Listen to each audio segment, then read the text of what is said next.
Tentunya dalam menyusun rancangan aktualisasi ini saya tidak bisa bekerja sendiri.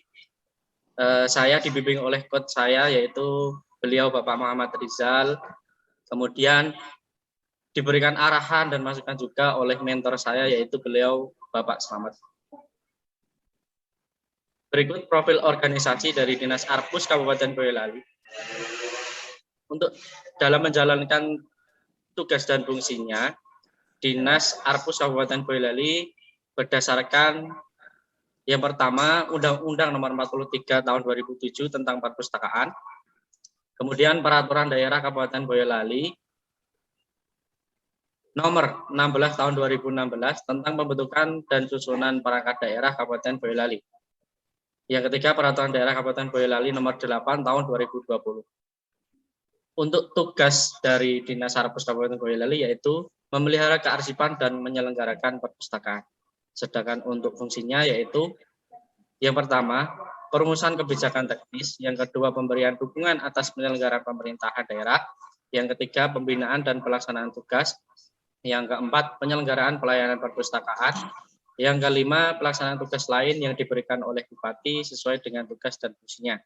Sedangkan untuk tujuan dari organisasi yaitu yang pertama meningkatkan kompetensi SDM pengelola, yang kedua meningkatnya kemudahan akses informasi untuk masyarakat, yang ketiga meningkatkan pengelolaan sistem untuk mempermudah masyarakat dalam mencari informasi, yang keempat memberdayakan lembaga, dan yang terakhir meningkatkan upaya pengembangan perpustakaan dan budaya gemar membaca dalam rangka pelayanan kepada masyarakat.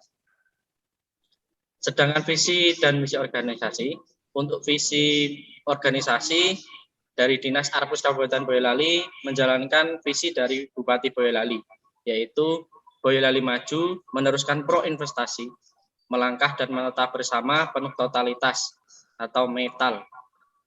Kemudian misi Bupati Boyolali, yang pertama, 1.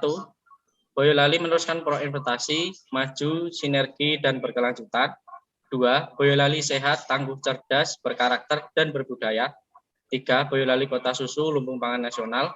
Yang keempat, Boyolali menghadirkan pemerintahan yang bersih, efektif, dan terpercaya. Dan yang terakhir, Boyolali tersenyum, tumbuh, mandiri, dan berdaya saing.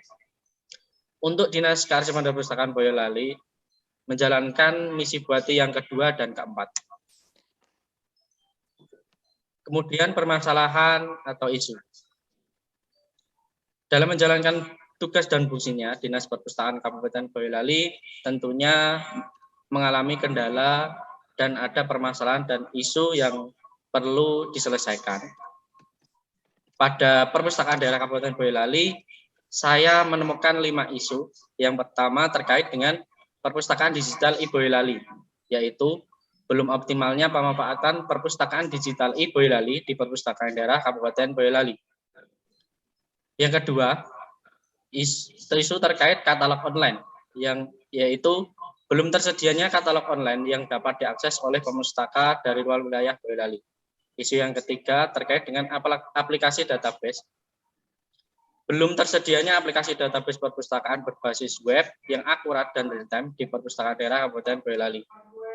Isu yang keempat, belum optimalnya layanan pendaftaran anggota di Perpustakaan Daerah Kabupaten Boyolali itu berdasarkan dari isu pendaftaran anggota. Sedangkan isu yang terakhir terkait dengan promosi layanan, yaitu belum optimalnya promosi dan sosialisasi tentang layanan di Perpustakaan Daerah Kabupaten Boyolali. Dalam mengidentifikasi core isu dan menentukan judul dari rancangan aktualisasi, tentunya harus melalui beberapa perjalanan tahapannya. Yang pertama yaitu melalui analisis isu APKL, aktual, problematik, kehalayakan, dan layak. Dari kelima isu tersebut tadi, kemudian dianalisis menggunakan APKL dan diketahui untuk peringkatnya. Yang pertama, belum tersedianya aplikasi database. Peringkat yang kedua, belum optimal promosi sosialisasi tentang layanan. Yang ketiga, belum tersedianya katalog online. Yang keempat, belum optimalnya pemanfaatan perpustakaan digital e-Boyolali. Dan peringkat yang kelima, belum optimalnya layanan pendaftaran anggota perpustakaan. Kemudian dianalisis menggunakan USG untuk proses penetapan isu, yaitu urgensi, seriousness, dan growth. Dari masing-masing isu tadi diambil tiga peringkat tadi, kemudian dilakukan analisis dengan skala penilaian 5 itu sangat besar, 4 besar, 3 sedang, 2 kecil, dan 1 sangat kecil. Setelah melalui analisis isu USG, kemudian ditemukan core isunya, yaitu belum tersedianya aplikasi di database perpustakaan berbasis web yang akurat dan real-time di perpustakaan daerah Kabupaten Boyolali. Berdasarkan dari core isu tadi, kemudian dilakukan selanjutnya yaitu menyusun diagram Ishikawa. Dari diagram Ishikawa atau diagram fishbone ini digunakan untuk mengetahui penyebab-penyebab isu secara lebih spesifik lagi dari manpower, material, metode, dan milieu. Dari manpower diketahui penyebab isu yaitu rata kepedulian tentang data perpustakaan oleh pengelola perpustakaan binaan masih kurang. Yang kedua, kurangnya pemahaman tentang pemanfaatan IT dalam pengumpulan data oleh pegawai fungsional di perpustakaan. Sedangkan untuk material, 1, belum ada kebijakan terkait kebijakan pelaporan data dari perpustakaan binaan, dan belum ada standar operasional dalam proses pengumpulan data perpustakaan. Kemudian untuk metode, penyebab isu yang pertama, belum ada aplikasi untuk mempermudah pengelola perpustakaan binaan dalam pelaporan data. Yang kedua, belum ada sosialisasi atau pengarahan kepada perpustakaan binaan terkait dengan data perpustakaan. Kemudian milieu, belum ada sinkronisasi dengan stakeholder yang memiliki kewenangan di tingkat daerah, dan belum ada evaluasi dan koordinasi dalam pelaporan data dengan pimpinan instansi yang memiliki perpustakaan di wilayah Kabupaten Boyolali. Kembali ke roadmap identifikasi core isu. Berdasarkan dari diagram fishbone tadi, perlu dirumuskan gagasan pemecahan isu. Yang pertama, menyusun SOP terkait pengumpulan data dan pelaporan data perpustakaan. Yang kedua, menyusun MOU atau kerjasama dengan Dinas Pendidikan dan Kebudayaan Kabupaten Boyolali. Yang ketiga, membuat aplikasi database pendataan perpustakaan berbasis web. Yang keempat, melakukan pengujian aplikasi dengan data sampel perpustakaan sekolah. Yang kelima, melakukan sosialisasi atau bintek penerapan aplikasi database perpustakaan kepada perpustakaan binaan. Dan yang keenam, melakukan evaluasi penerapan aplikasi database perpustakaan yang telah dilaksanakan. Dari beberapa tahapan tadi, kemudian dapat dirumuskan untuk judul dari rancangan aktualisasi saya, yaitu optimalisasi data perpustakaan yang akurat dan real-time dengan aplikasi database perpustakaan berbasis web di perpustakaan daerah Kabupaten Boyolali. Kemudian rencana kegiatan dan tahapan kegiatan. Dari kegiatan gagasan pemecahan tadi, kegiatan 1, menyusun SOP terkait pelaporan data dan pengelolaan data perpustakaan. Tahapan kegiatan yang akan saya lakukan yaitu melakukan konsultasi kepada mentor terkait kegiatan aktualisasi. Yang kedua, mencari referensi contoh SOP terkait pelaporan dan pengumpulan data perpustakaan. Yang ketiga, menyusun draft SOP pelaporan dan pengumpulan data perpustakaan. Yang keempat, melakukan koordinasi draft SOP pelaporan. Yang kelima, melakukan konsultasi terkait draft SOP kepada mentor. Dan yang keenam, memperbaiki draft SOP pelaporan dan pengumpulan data perpustakaan. Nilai dari manajemen ASN yaitu profesional dan kompetensi, sedangkan smart ASN yaitu penggunaan perangkat komputer dengan aplikasi Microsoft Word dan membuat file soft copy untuk mempermudah temu kembali. Untuk core value berakhlak dari tahapan kegiatan tadi, yaitu dengan kualitas terbaik, kinerja terbaik, integritas yang tinggi, menerima perbedaan, berkontribusi bagi unit kerja dan organisasi, antusias, dan bersinergi. Untuk bukti kegiatan nanti ada SKCMNS, foto, contoh SOP, draft SOP awal, notulensi koordinasi dan konsultasi, draft SOP setelah revisi. Dilanjutkan kegiatan kedua, menyusun MOU kerjasama antara Dinas Kearsipan Perpustakaan Daerah Kabupaten Boyolali dengan Dinas Pendidikan dan Kebudayaan Kabupaten Boyolali terkait kebijakan pelaporan data perpustakaan.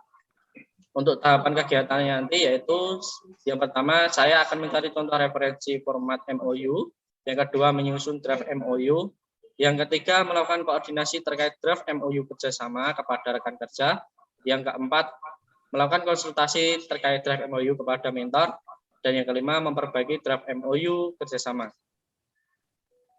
Untuk manajemen ASN di sini yaitu profesional dan kompetensi, sedangkan Smart ASN penggunaan perangkat komputer dengan aplikasi Microsoft Word dan membuat file soft copy untuk mempermudah temu kembali.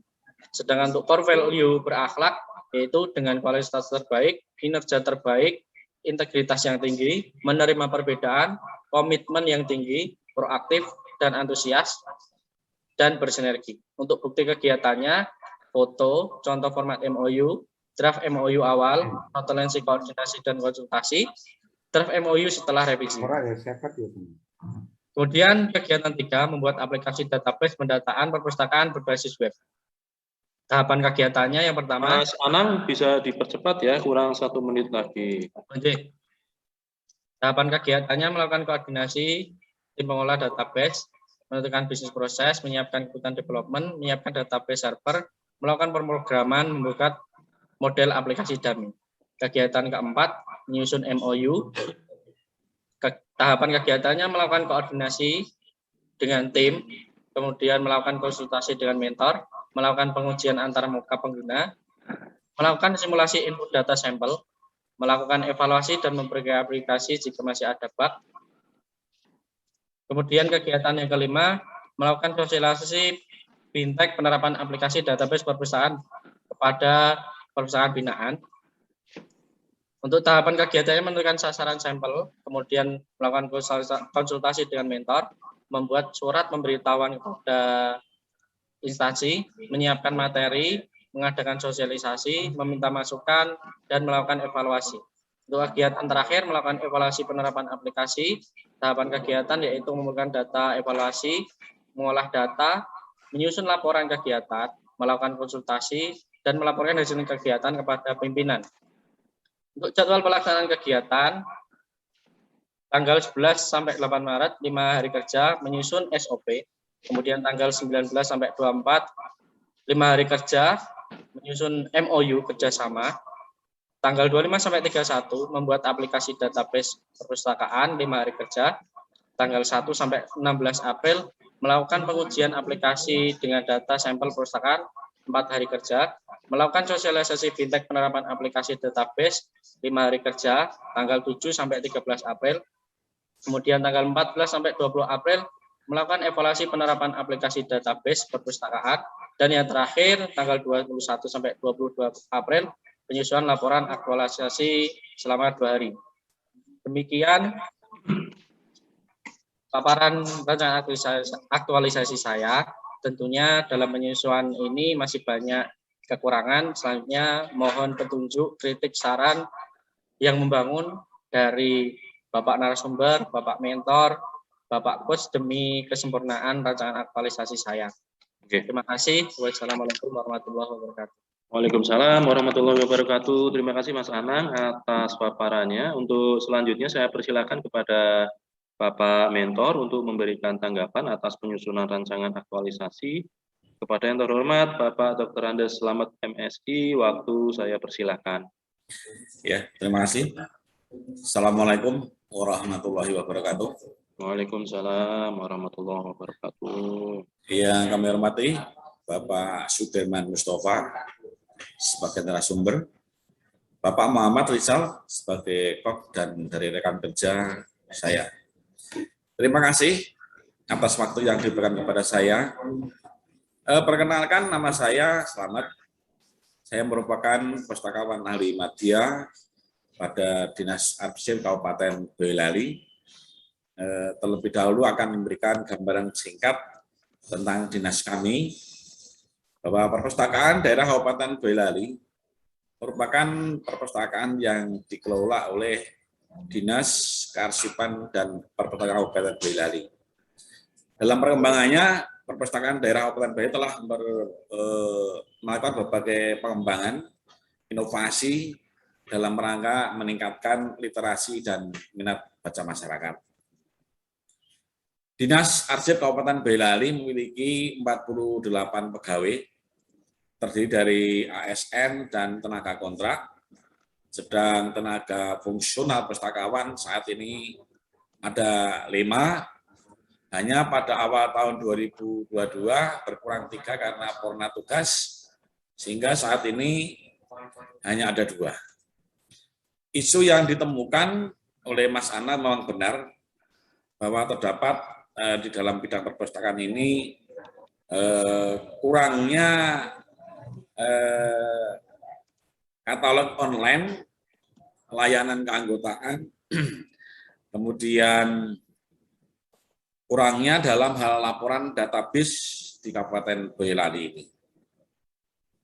Sehingga memang tepat sekali apabila Mas Anang mengambil isu tersebut, karena memang perlu segera dicarikan solusi untuk mengatasi. Karena dampak bila tidak diselesaikan yaitu yang pertama, perpustakaan di Kabupaten Boyolali tidak akan memiliki database yang valid, akurat, dan online atau real time. Jadi kondisi saat ini, Perpustakaan Daerah Kabupaten Boyolali itu hanya memiliki data intern, baik jumlah buku, layanan, kemudian jumlah pengunjung, dan yang lain-lain. Sedang yang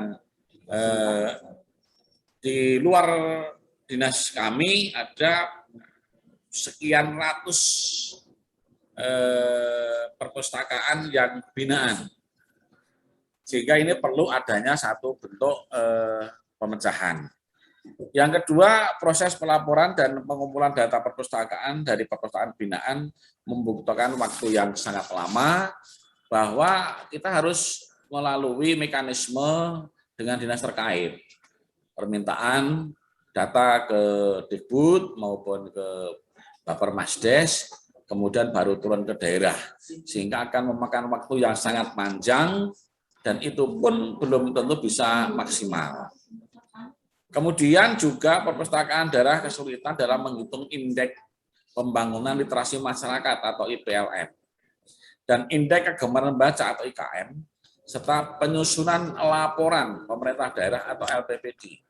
Karena ketiga komponen ini semuanya harus berbasis pada data perpustakaan seluruh perpustakaan di wilayah Kabupaten Boyolali yang terdiri dari hampir 600 SD, 100 sekian SMP, 50 sekian SMA, 40 sekian SMK, belum termasuk perpustakaan desa maupun perpustakaan khusus. Sehingga ini perlu ada satu bentuk solusi yang salah satunya diambil oleh Mas Anang untuk adanya database. Kemudian juga yang terkait dengan isu-isu yang lain ini memang kami sangat mendukung dari Mas Anang untuk mengambil ini, sehingga nanti akan menjadi pemecahan masalah yang terdapat di Dinas Kearsipan Kabupaten Boyolali dan perpustakaan, khususnya perpustakaan daerah yang merupakan perpustakaan pembina, pengampu, rujukan perpustakaan di Kabupaten Boyolali. Jadi pada intinya kami sangat setuju dan mendukung gagasan yang diangkat oleh Mas Anang, karena ini merupakan inovasi yang sangat baik.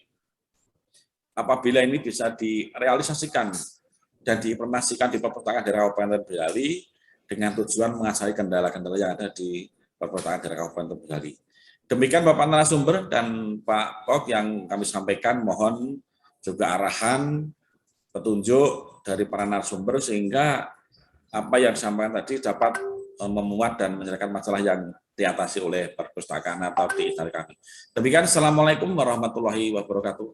Waalaikumsalam warahmatullahi wabarakatuh. Nggih, matur nuwun Pak Selamat atas tanggapan yang diberikan. Untuk selanjutnya saya persilakan kepada Bapak narasumber untuk memberikan pembahasan kepada yang terhormat Bapak Sudirman Mustafa. Waktu saya persilakan. Ya, terima kasih Pak Rizal selaku coach. Bismillahirrahmanirrahim. Assalamualaikum warahmatullahi wabarakatuh. Waalaikumsalam. Yang saya hormati Bapak Dr. Andes Slamet, MSI. Yang saya hormati Bapak Muhammad Rizal, ST, MSc, Magister of Engineering. Kemudian Mas Anang Abdul Harahap ya? Oke, Bapak. Nah, aslinya Batak ya? Asli sebenarnya Boyolali, Bapak. Loh, kok bisa pakai harahap, marga harahap? Itu dapatnya dari mana itu? Itu yang memberikan Bapak. Untuk Iya. Apa Oke. bapaknya dari sana? Dari itu, Bapak. Mandailing. Dulu Bapak waktu mudanya itu di Sumatera cukup lama, Bapak. Mungkin itu gitu. kenang-kenangannya gitu. Sehingga terkesan dengan marga harahap gitu ya. Iya, Ya, Bapak. baik. Yeah. Pertama, saya memberikan apresiasi kepada Mas Anang karena sudah menyusun rancangan aktualisasi dan habituasi Latsar ini, dan saya lihat cukup masif ya, terstruktur sesuai dengan apa yang yang sudah digariskan oleh Lembaga Administrasi Negara Republik Indonesia. Saya melihat bab 2, mulai dari bab 2 mengidentifikasi isu, karena isu itu harus menggambarkan, harus terkait dengan agenda 3. Nah, di agenda 3 itu ada manajemen PNS, kemudian ada Smart ASN. Smart ASN berkaitan dengan digitalisasi dunia IT. Nah, saya sudah melihat kelima-limanya sudah termasuk ada di sana. Kemudian di matriksnya pun saya sudah melihat kegiatannya juga sudah pas. Pak Rizal, bagus ini terstruktur ya. Jadi kegiatannya pun sudah mengkaitkan dengan agenda 3 juga. Sehingga kalau isunya, cuman saya tadi mendengar agak terganggu sedikit ketika Mas Anang menjelaskan bahwa di diagram fishbone, di diagram tulang ikan itu, jenengan mencari penyebab apa di sana, di tulang ikan itu? Saya mau tanya dulu, biar klarifikasi. Silakan jawab. Iya, Pak. Ya. Dari diagram fishbone tadi, saya mencarikan penyebab dari core isu yang terkait dengan core database isu dong. tadi. Jangan dari isu. Iya, Pak. Itu loh. Jadi tulang ikan itu adalah fungsinya adalah untuk mencari penyebab dari core isu. Bukan isu-isu ya. Karena Ya, isu Bapak. itu di APKL maupun di USG. Jadi tulang ikan itu fungsinya adalah untuk mencari core isu, penyebabnya, sehingga nanti muncullah di kepalanya ikan itu, sehingga nanti muncul gagasan kreatif yang berkaitan dengan judul. Baik, saya melihat tupoksi panjenengan adalah pustakawan ahli pertama, judulnya juga sudah tepat, kegiatannya juga sudah mengkait. Cuman satu saya agak ganjel juga, kalau panjenengan membuat jadwal, karena ini adalah diklat berbasis evidence base. Evidence base artinya bahwa semua yang dilakukan harus dilandasi oleh bukti-bukti atau evidence yang otentik, ya, sehingga tidak ada hal-hal yang fiktif. Maka kalau jadwalnya panjenengan itu harus konsisten, kegiatan saya lihat udah bagus, kegiatannya apa, kemudian evidennya apa, kegiatan itu evidennya. Nah, kalau panjenengan membuat tahapan 1 sampai atau A sampai F, ya setiap tahapan itu harus ada evidennya. Maka garis yang ada di jadwal panjenengan Jangan diputus, langsung saja sampai dengan tabel terakhir. Sehingga setiap tahapan A apa, evidennya apa. Itu ya, Mas. Siap, B, Pak. evidennya apa. C, evidennya apa tahapannya. Sehingga nanti pada evaluasi implementatifnya saya akan lihat benar nggak evidennya. Ya, jangan seperti yang sekarang di jadwal panjenengan kumpulkan jadi satu di atas sendiri. Jadi nggak jelas itu ini mana yang eviden tahapan pertama, mana eviden tahapan kedua, ketiga dan seterusnya. Oke, gitu ya. Siap, Pak Sudirman. Oke, bagus, ini sudah terstruktur Pak Rizal. Jadi sudah paham, jadi penjelasannya sudah terkait dengan apa namanya isunya terkait juga dengan agenda 3, kegiatannya juga dengan agenda 3. Agenda 3 itu sudah ada Smart ASN, digitalisasi yang berkaitan dengan IT. Saya lihat kegiatan maupun tahapannya juga sudah mengkait dengan apa namanya agenda 3. Kemudian keterkaitan dengan materi diklat, agenda 2, setiap tahapan juga sudah terwakilkan. Baik, walaupun tidak seluruhnya dari agenda 2. Agenda 2 itu ada 7 sebetulnya, berakhlak itu. 7 komponen. Nah, untuk itu ya kita tidak mengharuskan 7 komponen, silahkan kesepakatan dengan Pak Rizal selaku coach, apakah 4 atau 5 atau 3, itu tidak ada masalah. Tapi yang jelas kelima kegiatan minimal di dalam penyusunan apa namanya rancangan, nanti kalau diakumulasikan harus terwakilkan 7 item berakhlak. Ya. Jadi jangan sampai 5 kegiatan itu di tahapannya tidak ada mengkaitkan secara akumulatif terhadap 7 konten mata diklat yang ada di berakhlak. Berorientasi pelayanan, kemudian apa namanya harmonis, loyal, kompeten, loyal, adaptif, dan kolaboratif. Ya, jadi lengkap. Nanti harus terwakilkan. Jangan sampai di antara 5 kegiatan secara akumulatif itu tidak sempurna mewakili 7 daripada berakhlak itu. Saya kira itu Pak Rizal, matur nuwun. Assalamualaikum warahmatullahi wabarakatuh. Waalaikumsalam. Saya minta PPT-nya Mas Anang dimasukkan ke RAR 10 orang, nanti kirim ke saya. PPT-nya belum dikirim. Gitu ya? Siap, Pak. Ya. Ya, bagus. Oke. Baik, terima kasih Pak Sudirman. Tadi saya rasa sudah cukup jelas ya Mas Anang Abdul Harab, tadi masukan-masukan dari beliau, Fishbone-nya, tadi mencari penyebab dari core issue, mungkin ketika paparan kurang detail gitu. Kemudian tadi jadwal nih, benar. Jadwalnya disesuaikan dengan tahapan. Karena selama aktualisasi nanti kami Widya Iswara, termasuk nanti Pak narasumbernya, Pak Dirman kan nggak tahu nih apakah benar dilakukan atau enggak. Nah, hanya bisa melihat dari eviden-evidennya. Ya, bukti-bukti portofolio yang diberikan Mas Anang ini lengkap atau tidak.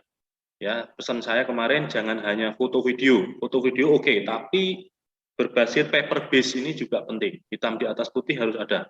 Apalagi ini Pak Dirman ini orang hukum, jadi ya harus ada bukti material dalam melaksanakan kegiatan. Ya, Mas Anang nanti mohon diperbaiki ya, kita tunggu revisinya Mas Anang.